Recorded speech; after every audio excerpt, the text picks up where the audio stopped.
হয়েছে সামবার টাকা দিয়ে এখন খালি যে মশলা বানাইলাম এদিকে ধরো কিছু বলো আমাকে তুলো এই যে তোলা হচ্ছে তো পিকনিক হচ্ছে চলছে অডিয়েন্স কিভাবে করো দেখা যায় হ্যাঁ হ্যাঁ সকল অডিয়েন্স যুক্ত হয়ে যাবে সেই পিকনিক হচ্ছে পিকনিক সকলে একটু কিছু যুক্ত বলো হয়ে যাবে। বিএনপির বিজয় উপলক্ষে পিকনিক করা হচ্ছে কামারহাট শিবপুর। এ বাবু দেখা যাচ্ছে না তো, হাত আলোক করা লাগবে। এই আমার বাবু আছে, আজকে রাতে খাওয়া দাওয়া হবে।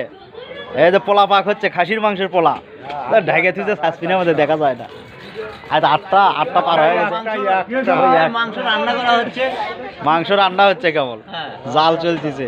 অবশ্যই লাইভের সাথে থাকবেন হ্যাঁ সবাই। এই যে আমার মোহন মামু খালি লাইভ করিচ্ছে সেই থেকে। শেষ পর্যন্ত আপনাদের রান্না শেষ পর্যন্ত দেখানো হবে এবং হ্যাঁ, রান্নাটা কি হচ্ছে খাওয়া দাওয়াটাও দেখা যায়, কাগজে খাওয়ায় না। দেখতে পারবেন। সবাইকে খাবার দাবার দেওয়া হলো